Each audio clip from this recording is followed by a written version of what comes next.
నూతన శతాబ్దానికి నాంది.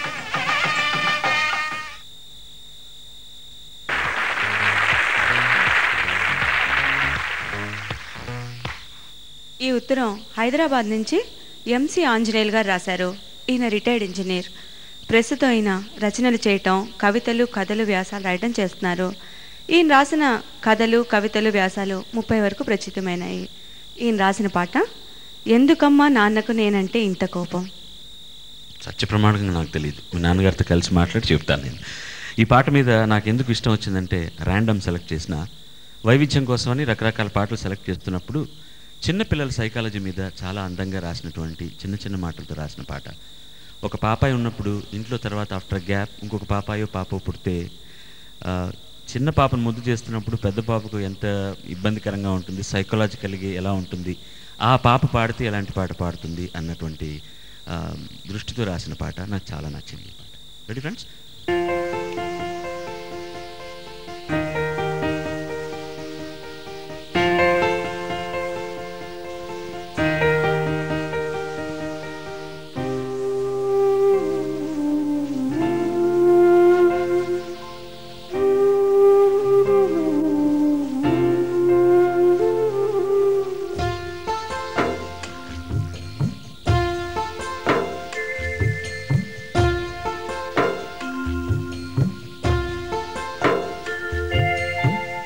ఎందుకమ్మ నాన్నకు నేనంటే ఇంత కోపం, ఎందుకమ్మ నాన్నకు నేనంటే ఇంత కోపం, ఉప్పు మూటలాడు నాడు చెప్పినట్టు విన్నాడు, నుంచోమని నేనంటే వంచిన తల ఎత్తాడ, వీపు మీద నేను ఎక్కి గుర్రమాటాడుతూ చల్ చల్ అని నీ కొడితే సకిలిస్తూ పరిగెత్తిన అప్పటి ఆ మంచి నాన్న ఎక్కడమ్మ కనబడడు, అప్పటి ఆ మంచి నాన్న ఎక్కడమ్మ కనబడడు.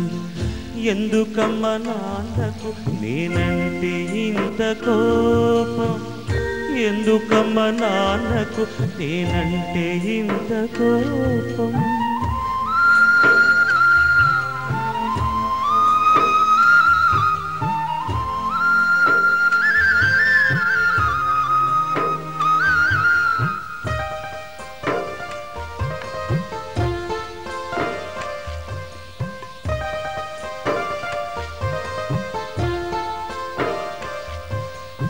ఎందుకమ్మ నన్ను కంటివి చెల్లి కంటే ముందుగా, చెల్లెలు పుట్టాక నేను చెల్లని పైసా, నేను చెల్లని పైసా.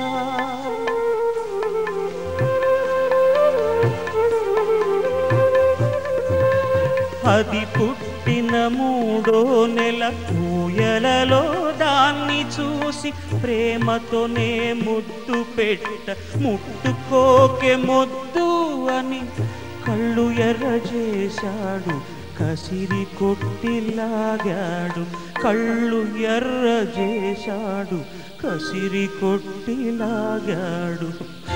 ఎందుకమ్మ నాన్నకు నేనంటే ఇంత కోపం, ఎందుకమ్మ నాన్నకు నేనంటే ఇంత కోపం.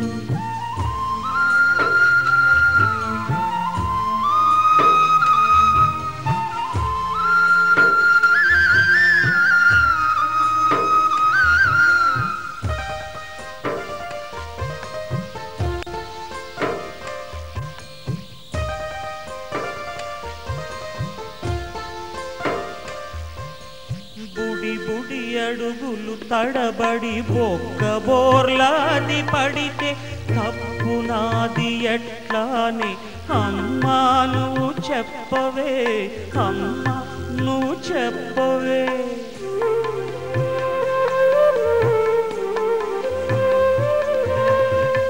పాలను కిందొలకబోసి పకపకాది నవ్వుతుంటే నేలనంత శుభ్రంగా నే తుడిచిన పాపానికి పళ్ళు రాల కొడతానని పైకి పైకి వచ్చాడే పళ్ళు రాల కొడతానని పైకి పైకి వచ్చాడే ఎందుకమ్మ నాన్నకు నేనంటే ఇంత కోపం ఎందుకమ్మ నాన్నకు నేనంటే ఇంత కోపం ఉప్పు మూటలాడు నాడు చెప్పినట్టు విన్నాడు నుంచోమని నేనంటే వంచిన తల ఎత్తాడ వీపు మీద నేను ఎక్కి గుర్రమాటాడుతూ చల్ చల్ అని నీ కొడితే సకిలిస్తూ